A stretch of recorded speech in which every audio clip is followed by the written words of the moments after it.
샬롬 출애굽기 강의 11번째 찬양합니다. 시작합니다.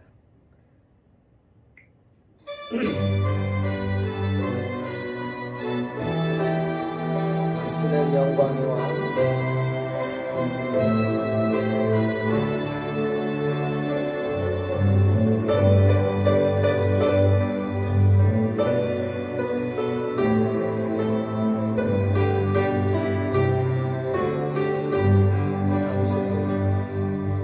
당신은 영광의 왕 당신은 평강의 왕 당신은 하늘과 땅의 주 당신은 정의의 아들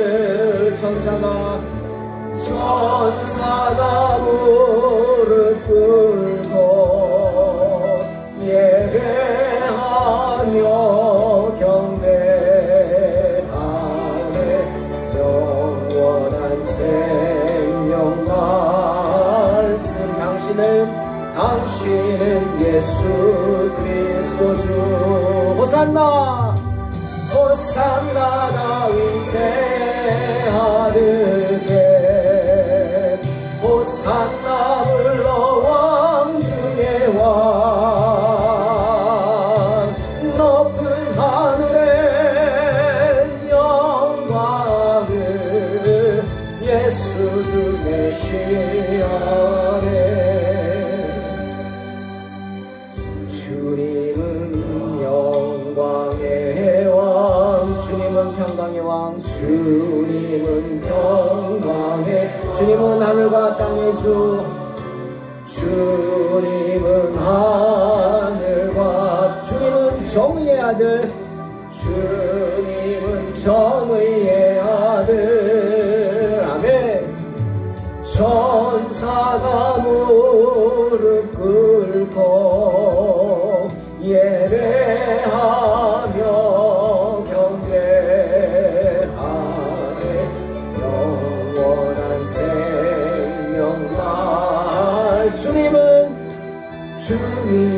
예수 그리스도 주 할렐루야 호산나 다윗의 아들께 호산나 불러 왕 중의 왕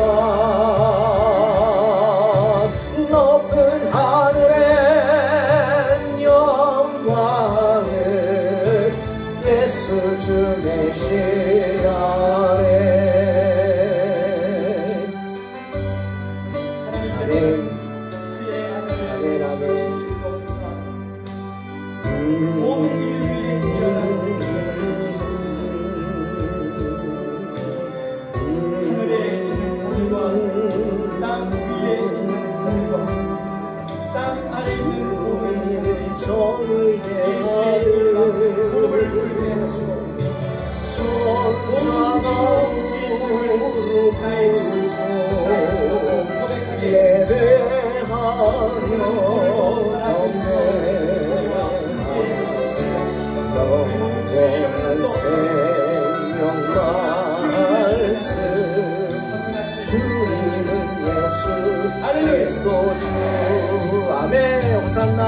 호산나 다윗의 아들께 호산나 불러 왕 중의 왕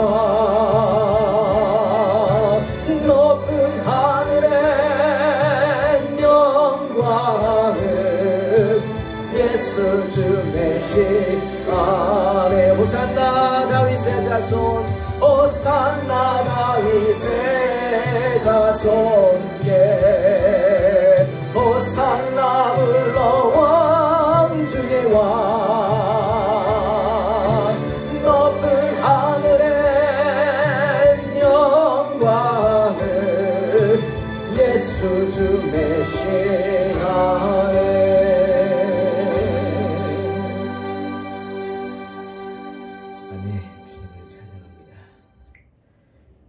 출애굽기 3장 11절로 15절 봉독합니다. 모세가 하나님께 아뢰되 내가 누구이기에 바로에게 가며 이스라엘 자손을 애굽에서 인도하여 내리이까. 하나님이 이르시되 내가 반드시 너와 함께 있으리라. 내가 그 백성을 애굽에서 인도하여 낸 후에 너희가 이 산에서 하나님을 섬기리니 이것이 내가 너를 보낸 증거니라. 아멘.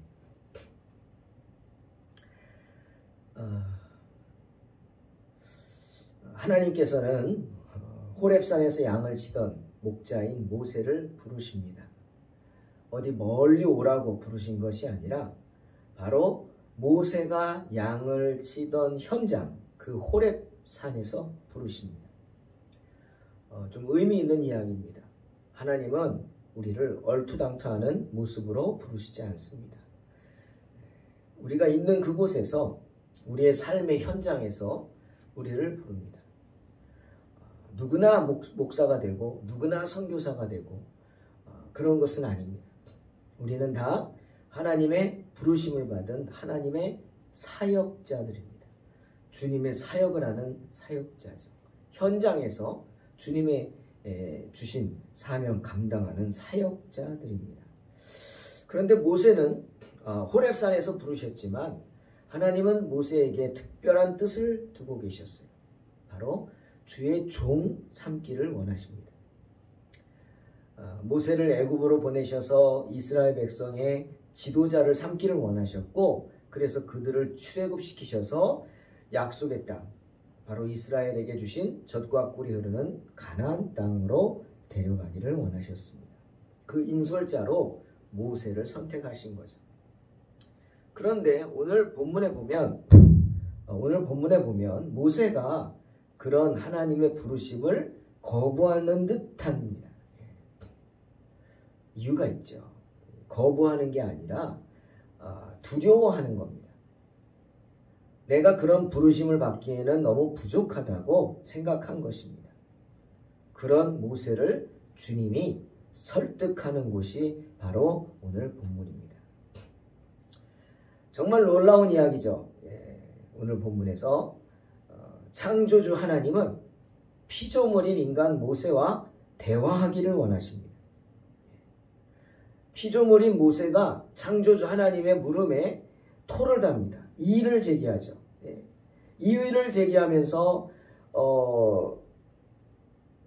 내가 할 수 없다고 얘기할 때 놀랍게도 하나님께서는 그런 모세 이야기에 귀를 기울이고 계십니다. 모세에게 자유롭게 말할 기회를 주십니다. 사랑하는 성도 여러분, 오늘 이 본문의 장면이 우리에게 정말로 중요한 것은 이 말씀을 통해서, 이 이야기를 통해서 우리가 그저 단순한 종이 아님을 말해주는 장면이기 때문입니다. 우리는 그저 주인이 명령하면 무조건 따라야 하는, 복종해야 하는 종이 아닙니다. 우리는 하나님의 말씀에 복종하는 것이 아니라 순종하는 것입니다. 여러분, 복종과 순종의 차이 아시죠? 복종은 종들이 하는 겁니다. 안 하면 죽죠.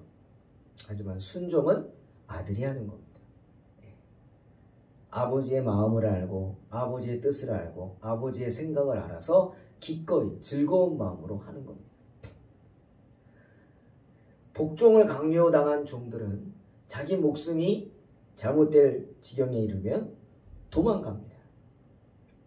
하지만 순종하는 아들은 자기 목숨이 잘못된다 할지라도 그 자리를 지킵니다. 왜? 아버지의 뜻이기 때문이죠.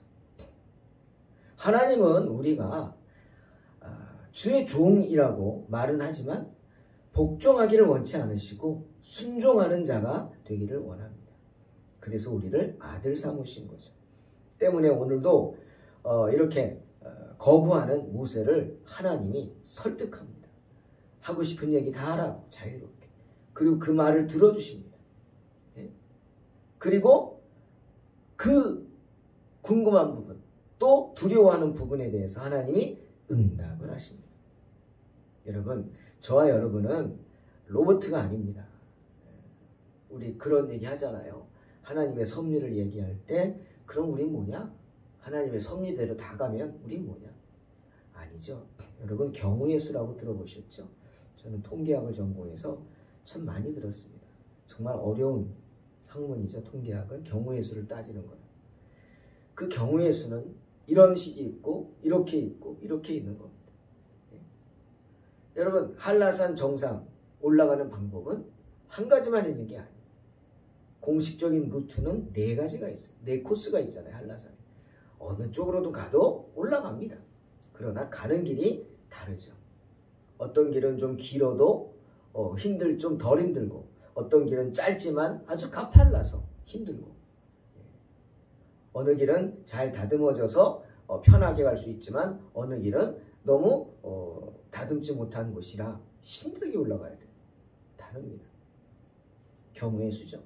하나님은 우리에게 많은 경우의 수를 주셔서 우리가 기뻐하는 대로 또 우리가 좋은 곳으로 선하신 뜻대로 행하게 하십니다. 그러기 위해서 우리가 불평하고 불만할 때 무조건 징계하지 않고, 종이라면 무조건 징계하겠지만 아니 설득을 하시는 겁니다. 오늘이 그런 장면이죠. 우리는 자유의지를 가진 인격체입니다. 주님이 요한복음 8장 32절에서 우리에게 뭐라 그랬어요? 진리를 알지니 진리가 너희를 자유케 하리라 말씀하셨죠. 우리는 진리 안에서 자유로운 존재입니다. 그럼 우리가 알아야 하는 그 진리가 뭡니까? 바로 예수 생명, 예수 소망, 예수 구원입니다. 그 진리 안에서 우리는 참 자유를 누릴 수 있는 것입니다. 고린도전서 7장 22절에서 바울이 이런 말했어요. 주 안에서 부르심을 받은 자는 종이라도 주께 속한 자유자요. 또 이와 같이 자유자로 있을 때에 부르심을 받은 자는 그리스도의 종이니라. 비록 노예라 할지라도 주님께 부르심을 받고 주님을 믿는 사람은 더 이상 노예, 더 이상 종이 아니란 말이죠. 자유인입니다. 때문에 갈라디아 5장 1절에서 그리스도께서 우리로 자유케 하려고 자유를 주셨으니 그러므로 굳세게 서서 다시는 종의 멍에를 매지 말라 말씀하는 겁니다. 주님 안에서 자유인이 되라는 겁니다. 하지만 여러분, 암만 자유인이라 할지라도 주의 부르심을 받은 사람은 그리스도의 종이 되죠. 하지만 그것은 강압적인 어떤 관계에 의한 종이 아니죠. 그것은 내가 원해서 되는 자발적인 종입니다. 아멘. 우리 성도는 그렇습니다. 그래서 하나님의 자녀가 되는 겁니다. 그러니 하나님을 아버지라 부르기를 두려워하지 말아야 합니다. 사랑하는 성도 여러분, 저와 여러분은 자유인입니다. 때문에 언제든지 자유롭게 행동할 수 있죠. 죄의 노예가 되어서는 안 됩니다. 하지만 그 자유는 어떤 자유? 진리 안에서의 자유. 때문에 사도 바울이 로마서 14장 23절에서 정말 중요한 말을 했어요. 여러분 신앙에 자유하시기 바랍니다. 이제 구정이 다가오면 제사 지내는 집들도 많을 텐데 그러면 또 제사 음식 갖고 시험에 들죠? 아니, 먹어도 됩니다. 그 먹는 거 주님 그랬죠. 입으로 들어가는 건 아무것도 아니야. 입에서 나오는 게 문제지. 그죠? 하나님이 지으신 모든 것이 선함에 감사함으로 받으면 버릴 것이 없나니. 그게 자유입니다. 진리 안에서의 자유죠. 바울이 그랬어요. 로마서 14장 23절 믿음을 따라하지 아니하는 것은 다 죄다. 믿음을 따라하지 아니하는 것이 죄라는 것. 믿음으로 하지 않은 것이 죄. 그러니까 우리 앞에 우리를 구속할 건 아무것도 없어요. 단 뭡니까? 내 자유함이 다른 사람을 실족해 하면은 안 되겠죠.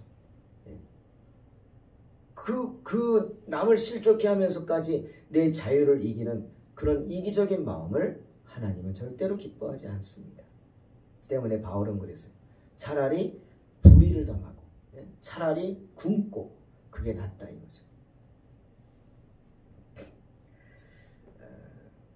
본문에서 하나님이 모세의 이야기를 들으시듯이 주님은 우리의 말을 들으십니다. 그리고 우리의 처지와 형편을 불쌍히 여기시면서 우리의 사정을 다 들으십니다. 모세를 생각해 봅니다. 모세는 이집트의 왕자로 대단한 사람이었죠. 정말 대단했어요. 얼마나 대단하면 손으로 손으로 사람을 때려 죽이겠습니까? 이건 정말 악하고 혈기가 많지 않으면 할 수 없는 일이죠. 그처럼 혈기왕성한 사람이었습니다. 하지만 지금 10년도 아니고 40년간 미디안 광야에서 장인의 양을 치면서 그의 많은 것들이 달라졌습니다. 그의 삶의 형편이 모세를 주눅들게 만들었죠. 교만한 그를 겸손하게 만들었습니다. 다 늙어서 아무 소망도 없이 여전히 장인의 양을 치는 자신의 모습을 보면서 아마 모세는 자괴감이 들었을지도 몰라요. 80인데 아직도 남의 양을 칩니다. 여러분 생각해 보세요. 얼마나 자괴감이 들까요? 예? 그렇죠?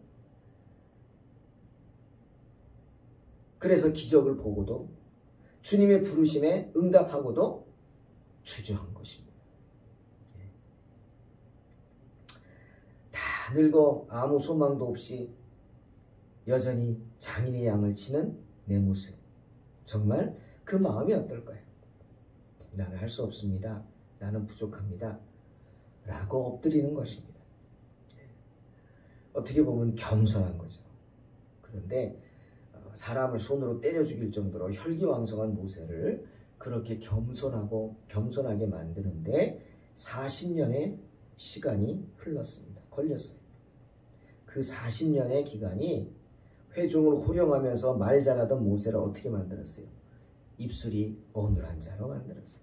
즉 말 더듬이로 만들었어요. 저는 그런 생각해 봤어요. 40년간 광야에서, 그것도 미디안이라는 타지에서 사람들하고 교류도 안 했을 거예요. 그들이 흉봤겠죠. 흉본 게 아니라 이렇게 좀 무시했겠죠. 아유 주제 꼴의 왕자였대 뭐 이럴 거 아닙니까? 남의 양을 치면서. 그러니까 대화도 안 했을 거예요. 하루 종일 아무 말도 않고 그러고 있으니 아마 애굽의 말 다 잊어버리지 않았을까요? 단어들이 생각 안 쓰면 잊어버리잖아요. 잊어버리죠. 그런 모습으로 살아가는 모세. 그러니 입술이 어눌하다. 스스로 말할 수 있는 것.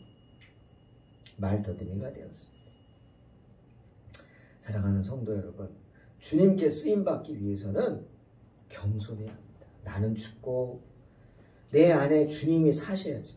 내 입술은 닫히고 주님께서 말씀하시게 해야 합니다. 하지만 모세는 그 당시 살던 어느 누구보다도 이 일의 최고 적임자였음은 분명합니다. 학문이며 지혜며 경험이며 용기며 또 미디안 광야에서 주님을 의지하는 신앙심, 경건함, 그 모든 면에서 주님께 훈련되고 예비된 뛰어난 인물이었죠. 하지만 그럼에도 불구하고 모세는 지금 뭐라 그래요? 왜 나니이까? 내가 누구이기에 바로에게 가며 이스라엘 자손을 애굽에서 인도해낼 수 있겠습니까? 라고 하며 주저합니다. 주님의 뜻을 거부하는 것처럼 보이죠? 아닙니다. 거부하는 게 아니라 내가 누구간데? 라고 그 말 속에 바로 주저하는 겁니다. 겸손이죠. 우리 속담에 그런 말이 있더라고요. 빈술에는 요란하다. 그렇죠?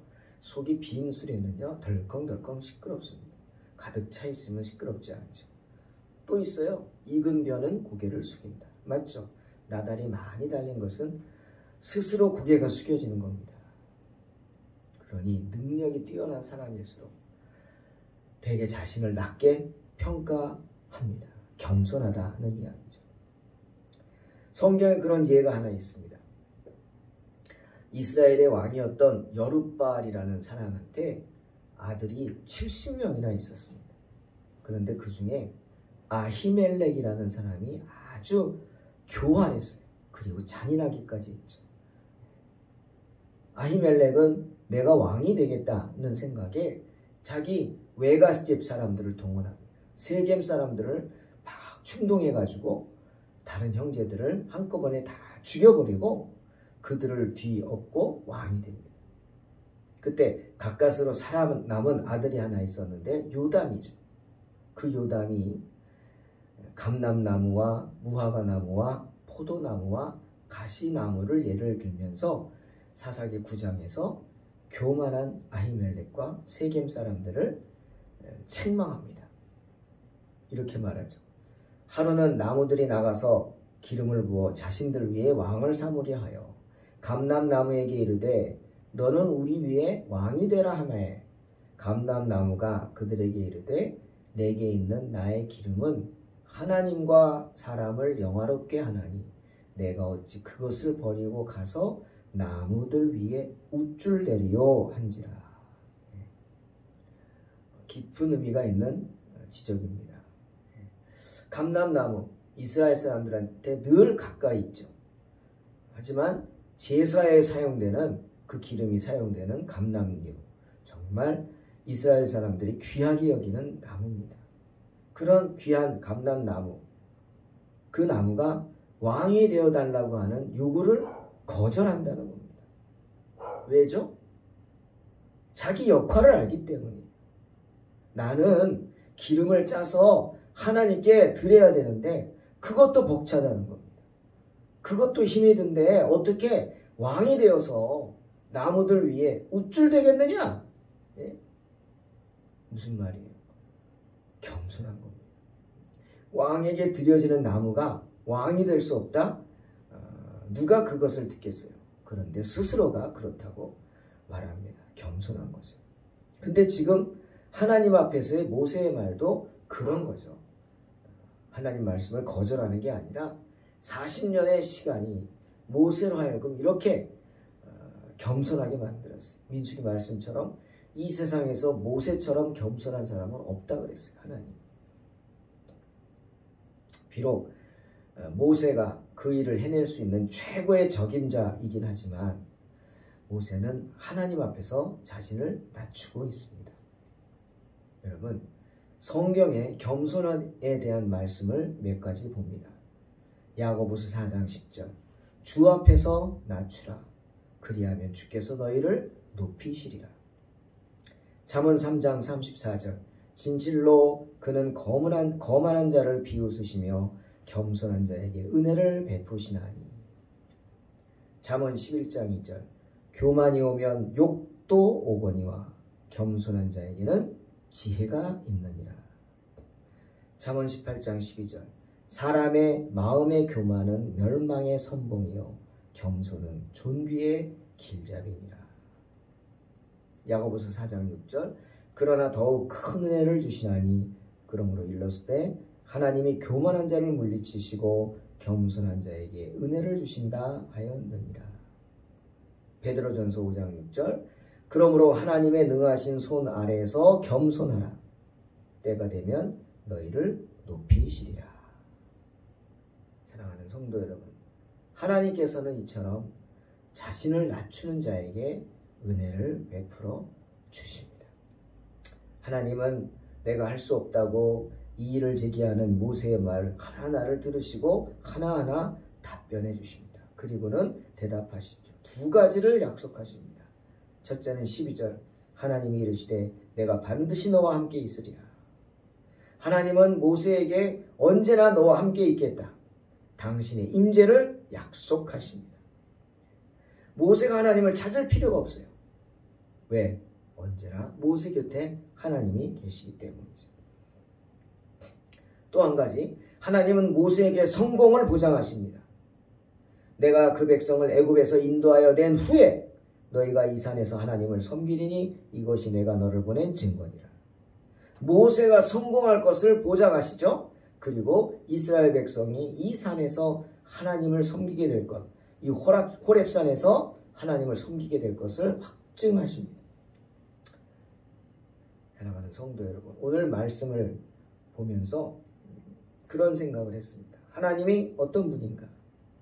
하나님은 무서운 분 아닙니다. 물론 무섭지만 아무리 무서워도 아버지는 아버지죠. 저와 여러분에게 하나님이 그런 아버지가 되시기를 주의 이름으로 축원합니다. 고린도후서 9장 7절 각각 그 마음에 정한 대로 할 것이요 인색함으로나 억지로 하지 말지니 하나님은 즐겨내는 자를 사랑하시느니라. 하나님의 마음이죠. 즐겨내는 자를 사랑하신다. 또 계시록 3장 20절 볼지어다 내가 문 밖에 서서 두드리노니 누구든지 내 음성을 듣고 문을 열면 내가 그에게로 들어가 그와 더불어 먹고 그는 나와 더불어 먹으리라. 아멘.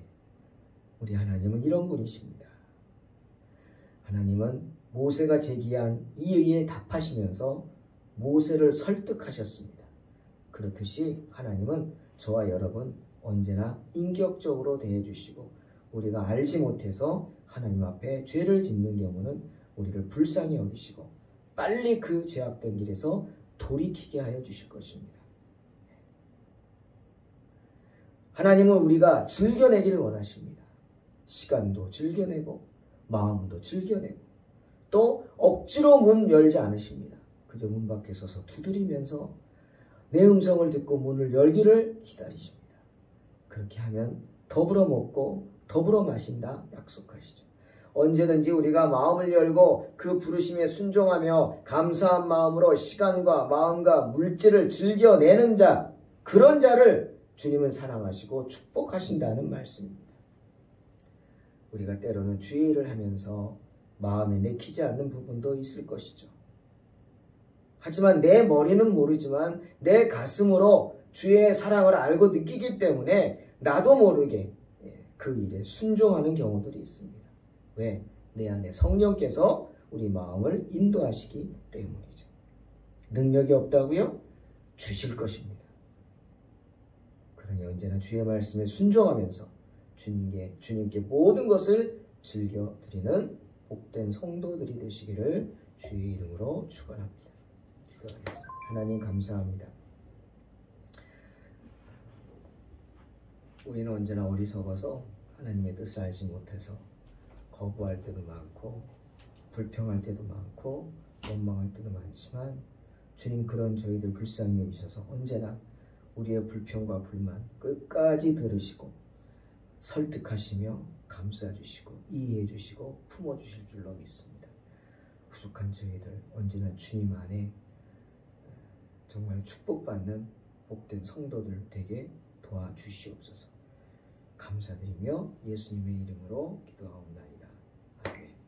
믿음으로 승리하시옵소서.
하나님께서는 그의 아들을 지극히 높이사 모든 일 위에 뛰어난 은혜를 주셨습니다. 하늘에 있는 자들과 땅 위에 있는 자들과 땅 아래에 있는 모든 자들이 예수의 이름 앞에 무릎을 꿇게 하시고 모든 입으로 예수님을 나의 주라고 고백하게 하셨습니다. 그분은 오늘도 살아계셔서 우리와 함께 계십니다. 우리 모두 주의 이름을 높여드리며 호산나 주의 이름을 찬양하며 전능하신 하나님을 바라봅시다. 할렐루야.